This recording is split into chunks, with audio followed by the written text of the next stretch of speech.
I stood at the door of my own house with suitcase in hand while my daughter said in a cold voice, "Find a place to die. You're useless anymore." My fingers were going numb, the suitcase was pulling me down, and my chest felt as hollow as a failure. I stepped away, unaware that exile would be the first piece in a game where a pawn would one day become a queen. My name is Evelyn Carter. I'm 67. All my life I've been a quiet wife and mother whose routine smelled like coffee in the morning and the old wood of our house. I raised my daughter, kept my husband safe, did the laundry, cooked. There seemed no other way. But the familiar world cracked. A calculation lurked behind my daughter's fake care. And something much bigger was looming ahead. If you've ever been betrayed by those closest to you, you know how painful it burns. Write in the comments how you coped. Click subscribe if you want to know how my story turns out. Believe me, there are far more unexpected events ahead than being banished from my own home. The door slammed behind me with a thud, as if the house was pushing me outside. The suitcase tugged at my brush, the skin under my belt chafed to redness. "Mommy, you won't make it," Charlotte said. "This house is too big for you." Her voice sounded like a sentence, and I noticed for the first time how cold her eyes glittered. I opened my mouth, but my lips were dry, the words stuck. "But this is my home." The whisper was drowned in the rustle of the expensive bag my daughter had placed on the table like a marker.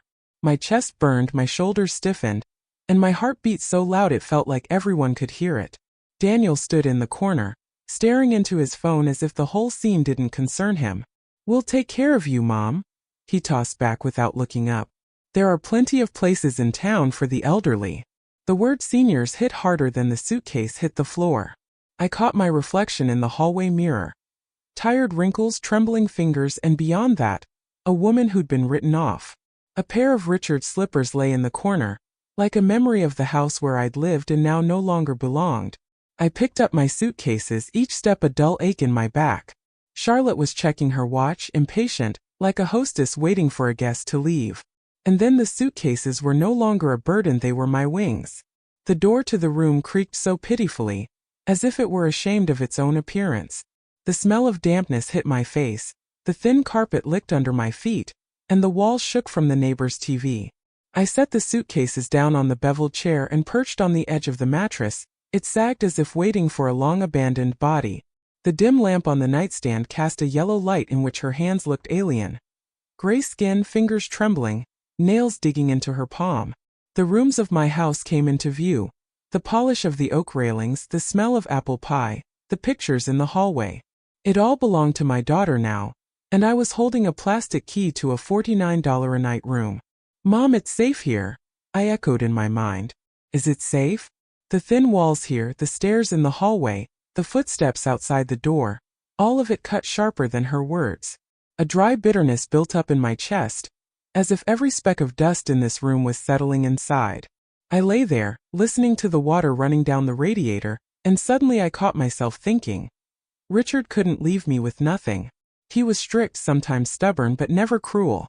And the thought cut through the darkness like a gap in a shutter. If he'd left a will, it must contain a truth Charlotte didn't want me to see. The door to the office clicked softly, and I stepped inside, clutching the last of my bus money in my pocket. The marble floor, the smell of coffee, and the secretary's quiet footsteps all seemed like an alien world where I didn't belong. She looked up. "Mrs. Carter? Mr. Blake is expecting you." He met me as he rose from the table, and there was more warmth in his movements than I'd heard from my daughter in all the past weeks. "Evelyn, you should have been here earlier," I called, but Charlotte said you were gone. The words stuck in my throat, bitterness rising to the sky, my lips dry. She wasn't just lying to me, she was lying to him with ease, as if it were breath. Blake opened a thick folder, carefully pulling out a document on which I immediately recognized Richard's signature. "Your husband left it very clear. The house is all yours. 70% of the assets are yours. Daughter's only a portion, and that's on the condition that—" I didn't finish listening, my heart pounding in my temples and my fingers shaking like they were holding fragile glass. "A condition?" I exhaled. He nodded. "She must have shown respect to you after his death. Otherwise, her share is cancelled." The room swam. My suitcases, the nights in the motel, the humiliation all turning to ashes the moment the truth came through on paper. I looked at the lines of the will, and suddenly it was clear. Richard had foreseen everything. His last game of chess had ended with his daughter's piece falling off the board. And I, a written-off pawn, suddenly had all her crowns. The document trembled in my hand so violently that the ink seemed to float on the paper. I stared at every line, my heart thudding like an empty church. All those weeks I slept on a mattress, ate from plastic plates, and was too embarrassed to ask the cashier for change. And in that moment, it was all a lie built by my own daughter's hands. "Evelyn, are you okay?" Blake asked cautiously. His voice sounded distant. I clenched my fists, my nails digging into my palm. The burning in my chest was replaced by a sharp chill. The weakness was receding, giving way to something new, fierce. I remembered Charlotte standing at the door, hurriedly checking her watch while I packed my bags. I had been silent then, but I wasn't going to be silent now. "She showed me the other papers," I whispered. "The fake ones." Blake raised his eyebrows. "Then this isn't family drama anymore. It's a crime." My temples pounded. A crime. So my pain had a name, a form, a punishment. I let myself straighten up in the chair for the first time, shoulders rising, breathing smoother. Blake reached for the phone. "I'm obligated to contact a detective, Evelyn. Forgeries like this are a criminal matter." There was a flicker of determination in his eyes, and a strange relief in me. The shadow of my husband, who had foreseen all this, seemed to nudge me. The game was now being played in the law office instead of the kitchen, and the pieces moved on the new board. The detective entered as swiftly as if she knew she was in for more than a family quarrel. Tall, in a dark suit with a hard stare, she laid on the desk a copy of the papers Blake had brought. "Forged," she said, without even looking at me. "The ink is fresh, the signature copied." I felt my palms moisten and rubbed them involuntarily against the fabric of my skirt. Who could have done this? My voice sounded too quiet. The detective turned her head. "That level of forgery requires access to financial circles. Your son-in-law wouldn't happen to be a banker, would he?" The dryness in her mouth became such that the words had to be swallowed along with the bitterness. Scenes flashed through my mind. Daniel at dinner with investment catalogs, his condescending grin when I asked about interest. I'd been silent then. Now the puzzle was forming into a picture. "He was always around papers," I muttered. The detective nodded, and her pen scribbled on her notepad. "Then we're looking in the right direction." I noticed how subtly she was smiling, as if the net had already been cast and was now waiting for the prey to become tangled completely. The silence was cut through by the ringing of her phone. A brief exchange of remarks and a flicker of interest in her eyes. "Looks like Mr. Hayes has been making large transfers through one-day firms recently. That gives us a lead."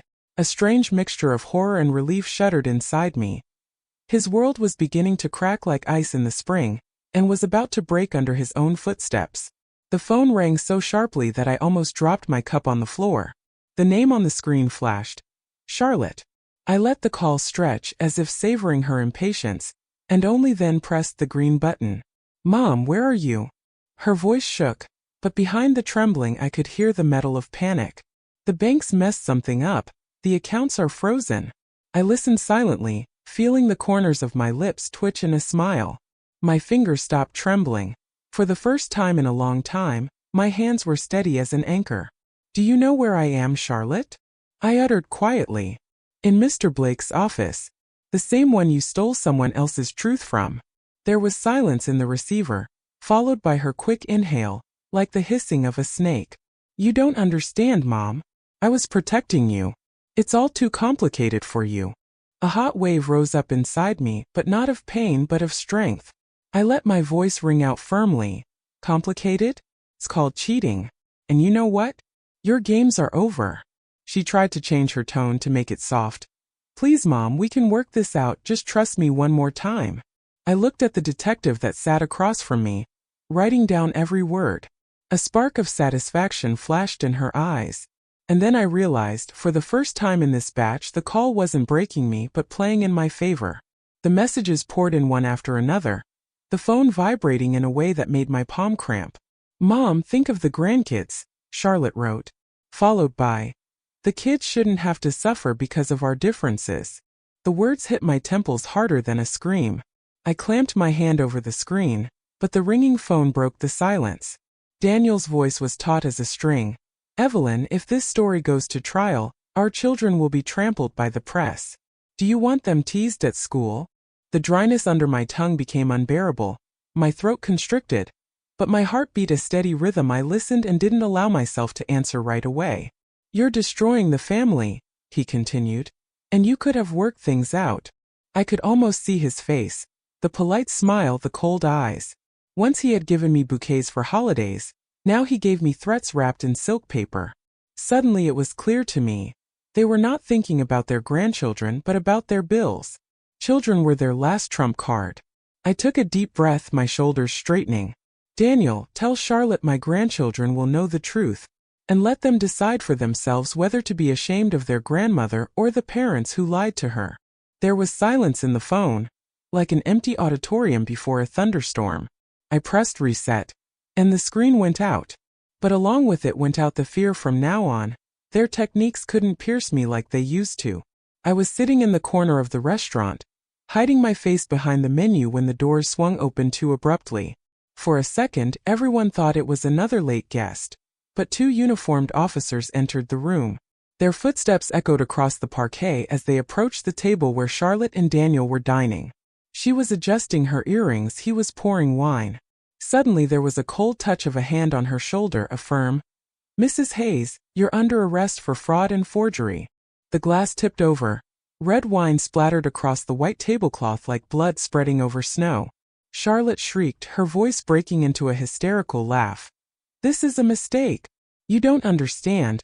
I'm Robert Carter's daughter." The words sounded pathetic, the waiters froze, and people at nearby tables whispered, staring into their phones. I watched as the handcuffs closed around her wrists, and for the first time in a long time my fingers didn't tremble. Daniel jumped up, trying to shield her, but the officers were ready. A second set of steel bracelets snapped just as nonchalantly. I expected my heart to soar with joy. Instead, an empty silence formed inside. Justice had come, but it echoed like an empty house. The celebration was like a hall where the candles went out after the applause. The key turned in the lock with an unexpectedly loud click, as if the house itself sighed as it recognized its mistress. I stepped inside, and the silence greeted me uncomfortably, too clean, too foreign. Charlotte's expensive shoes were still in the hallway, displayed like artifacts. I took my time. I picked up one pair and carefully dropped it into the garbage bag. Every item I put away felt light in my body, like I was removing splinters from my skin. In the bedroom, her silk robes on the dressing table, cosmetics in shiny jars whose scent seemed sharper than before. I opened the closet and came across a box of baby pictures. Their faces stared back at me. Holidays, candles, smiles. Tears came, but I wiped my eyes with the back of my palm. "It's not their fault," I whispered aloud, and the voice sounded strangely resonant in the empty house. I walked into the living room, and for the first time in 40 years, I looked at it not through Richard's eyes but through my own. The furniture seemed unwieldy, the rugs too dark. The walls breathed with the expectation of change. I touched the wallpaper, feeling the roughness under my fingers, and realized that I'd never dared to ask myself what I wanted before. I stood at the window, looking out at the garden that for so many years had been just a backdrop for family evenings. This house was all mine now, but with it came a new question. If the walls were finally mine, who would I become in their silence? The doorbell rang too insistently, and a woman whose confidence felt stronger than her perfume appeared in the doorway. Marianne Hayes, Daniel's mother, entered uninvited, like the hostess of someone else's stage. The jewelry around her neck sparkled brighter than her smile. "Margaret, we're both grown women. Are you really going to ruin your family over paperwork?" She sank into her chair as if it were a throne. I remained standing, my fingers clenched around the armrest of the chair. Her voice was enveloping, but there was steel in it, as if she was used to dictating rather than asking. Marian pulled out an envelope, placed it on the table. $5 million. In cash. You dropped the charges, and this whole unpleasant misunderstanding is forgotten. I laughed a short, almost bitter laugh. You call stealing a life a misunderstanding? She frowned but didn't lose the cold glint in her eyes. My son stumbled. Your daughter did too. But why drag this to court when it can all be settled with dignity? I remembered the night in the motel, the musty smell, the crumpled bills on the nightstand. Decently, she said.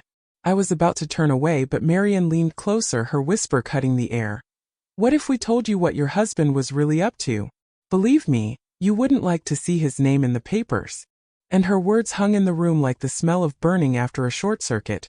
The deal had become a threat, and Richard's past was suddenly a weapon in the wrong hands. I opened the cabinet in Richard's office, and the smell of old paper was stronger than any perfume. The folders were in rows, each signed in his neat handwriting. Taxes, investments, consulting. But the deeper I dug, the more I found papers without dates or stamps. A thin folder marked private lay on the table. Inside were printouts of invoices for companies I'd never heard of. The amounts were so large it sent shivers down my spine. Millions of dollars in transfers to firms with names like Pacific Consulting or Orion Group. I ran my finger along the line and noticed a coincidence. The same date he'd said he was leaving on a business trip. I whispered into the void. Richard, what have you been doing? The silence responded with a deafening echo. My throat was dry, my tongue stuck to my palate. Each paper felt like a brick in the wall separating me from the husband I knew. In the middle of the stack I found a letter. A thank you note from Meridian Limited for their cooperation. There was no signature, just contract numbers and codes. I squeezed it so that the paper crumpled and involuntarily imagined. While I was making coffee in the morning, a man with a secret business lived next to me. I leaned back in my chair, feeling a weight in my shoulders. The picture of our wedding on the table suddenly looked like a mockery. He'd sworn fidelity, but he was probably married to his shady dealings as well. And it was this second life that was beginning to unfold before me like a book whose pages I was afraid to finish. Rachel Chan came in without further introduction. A black briefcase, a brief handshake, and a look that saw more than it wanted to show. She spread the papers out on my desk, neatly like a surgeon's instruments before surgery. This is everything we've had time to gather, Mrs. Carter. Her voice sounded smooth, but there was weight hiding in the words. I leaned closer. Contracts, invoices, signatures. Amounts that made my stomach clench. Every number in the column felt like it burned my skin. Millions going to ghost firms linked to criminal organizations. Rachel touched one line with her finger. These transfers match transactions that have long been monitored by financial monitoring. Your husband knew what he was doing. This is not a mistake. My heart hammered so loudly I thought for a second she could hear it too. I tried to object. Richard couldn't. He could. But my voice trembled. I felt hot in my chest, my fingers gripping the armrests, my nails scratching the fabric. Rachel looked straight into his eyes. I understand. But facts are more stubborn than memories. Silence hung between us, broken only by the rustling of papers. I noticed a photograph of Richard in a business meeting, his hand shaking with a man whose name had appeared in the criminal chronicles. In that instant I realized my whole life had been built on a facade. And now that facade was cracking so loudly that others would soon hear it. Rachel closed the briefcase. You need to be prepared. If we found this, the FBI will too. The only question is when they knock on your door. The phone call caught me off guard. Charlotte's voice sounded not like a daughter, but like a negotiator. She spoke quickly, as if she was afraid I'd have enough time to interrupt the conversation. Mom, there's an option. Kevin is negotiating with lawyers. If we act together, you'll keep at least some of it. But you'll have to forego the truth. The words hit my ears harder than thunder. As I listened, a cold heaviness spread in my chest. The choice she was offering was a trap. Keep the house at the price of silence, or lose everything but stand up for yourself. Charlotte fell silent, waiting. I heard my own breathing, ragged like a runner's. Something clenched inside. So you're willing to trade my honor for your bargains? I said quietly. There was silence on the other end, and then her tired sigh. Mom, that's the way the world works. It's time to accept.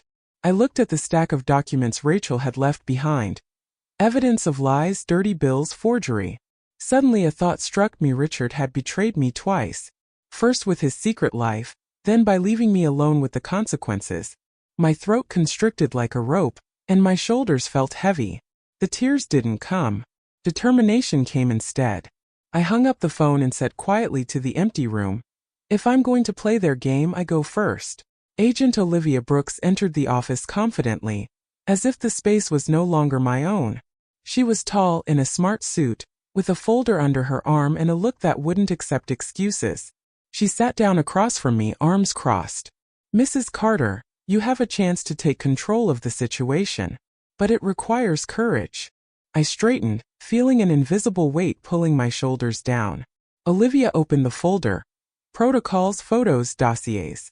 Every document confirmed what I'd been afraid to say out loud. Richard was living a double life, and now his shadow was overlaying me as well. "We can use you to get evidence against Charlotte and her husband," she said calmly, as if she were discussing dinner. "We need you to agree to wear a wire." My heart sank somewhere in my stomach.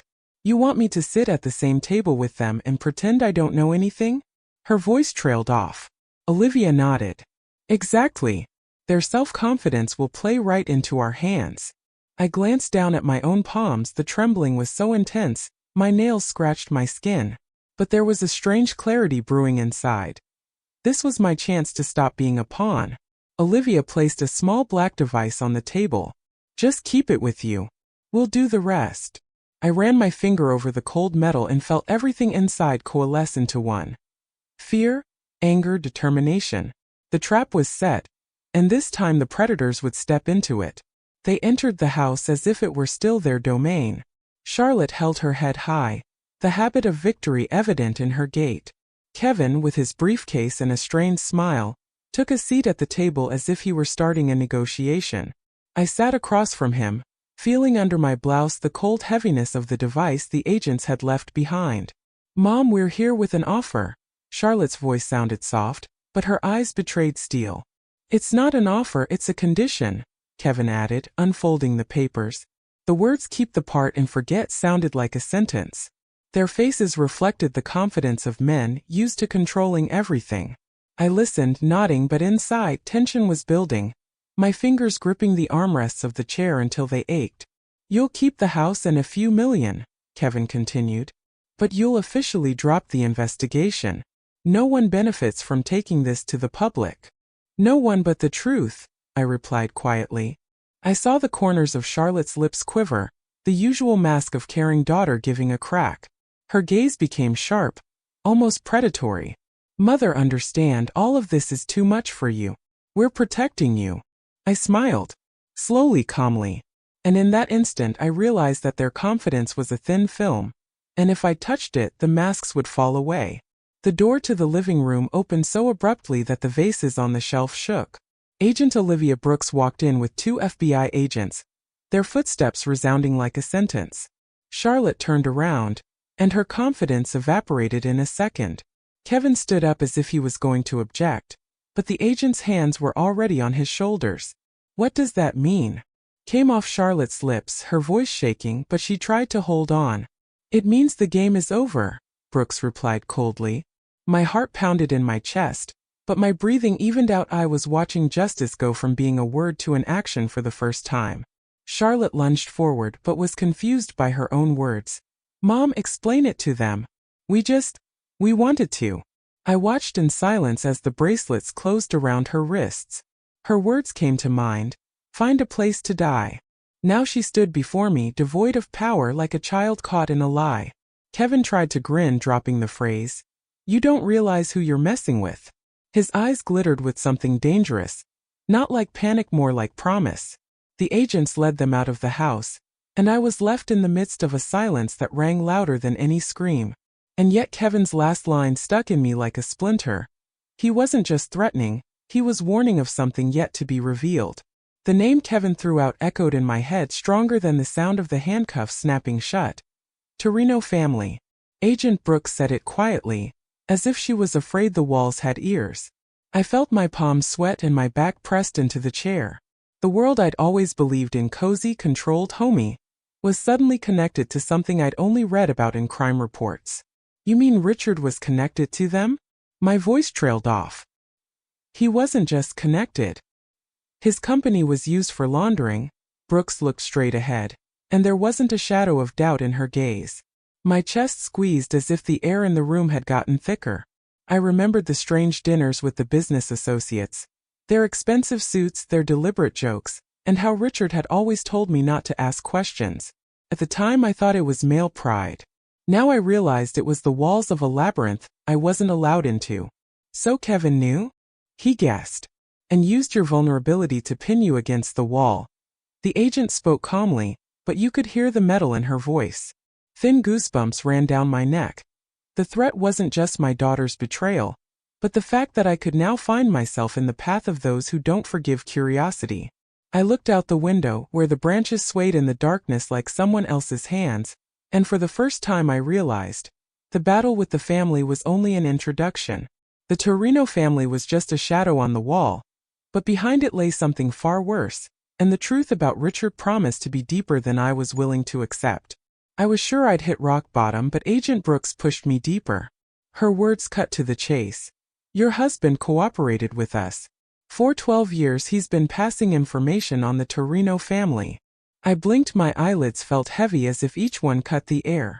Richard, my stubborn, reserved, always confident husband, was working for the FBI? You mean he was a double? My voice shook. Yes. Your life was a cover. His deals were part of the operation. The agent didn't blink. My throat was so dry the words scratched my tongue. Scenes flashed before my eyes. His late-night calls, his business trips, the whispers in his office. Everything I'd written off as business routine turned out to be a facade. And the money? I exhaled. Legalized through us. Everything you inherited is clean. He died leaving you not dirt, but a reward for your cooperation. I felt hot and cold. Is my husband a hero or a criminal? Spy or family man? I remembered his smile at breakfast, and now I saw it as something unspoken, as if he'd been playing a part in a play I didn't even know the lyrics to. The world around me shook, and the walls seemed to move forward. But there was a strange light among the wreckage of reality. If the truth about Richard was shattering my world, then his legacy could be the beginning of a new one. I stood in the midst of destruction and rebirth, realizing that my old life had died with him, but another mine was being born on its ruins. I looked in the mirror and barely recognized the woman across from me. The lines of her face were clearer, her eyes were firmer. Her posture had something that had been missing for all the years of marriage: freedom. The strands of gray hair now seemed not a disgrace but the mark of a survivor. Margaret, they're waiting for you in the studio, the assistant reminded me. I adjusted my jacket. The TV interview was going to be on prime time. My fingers trembled not from fear, but from strength. The pulse of change was in them. After the broadcasts, I began to be recognized on the streets. People came up, sharing stories of their own children, of greed, of betrayal. Their trust became the fuel for the foundation I started, protecting the elderly from family deception. Don't you regret telling the truth? A journalist asked. Those who keep quiet regret it, I replied, and the dryness in my throat was replaced by the taste of victory. Even Netflix documentarians came to me. They wanted to film a story about a mother who wouldn't let herself be buried alive. I signed the contract, but a thought was maturing inside me. This isn't revenge, this is rebirth. And yet there was a seam in this shiny new life. On the table by the door was a stack of envelopes. My daughter had written to me from prison 17 letters, one after another, and each one I had left unopened for now. She sat across from me, just as well-groomed, but for the first time without the armor of arrogance. The prison gray suit obliterated the illusion of status, and I caught myself thinking, this is my daughter, and at the same time a stranger. Mom, I've changed. Her voice shook, and her cuffed hands trembled finely. Her chest squeezed, but her fingers remained motionless on the tabletop. How many years have I feared that trembling voice, and how many times have I let it break me? She reached for memories, for grandchildren, for words about family. You don't understand, I'm not that person anymore. We can fix this. Her cheeks burned, but not with shame, with rage. You can fix mistakes. You made a betrayal. I noticed the mark of the bracelet on her wrist, a thin red line, a symbol of her choice, not mine. A shadow of pity flickered in my chest, but it dissipated into ash. I rose first, leaving her words in the air like unburned matches. She whispered, "Mommy," and I didn't look back. Now a question for you viewers. Would you give a second chance to someone who has already burned bridges once? Subscribe, write in the comments, and let your story become a voice for those who were once tried to break.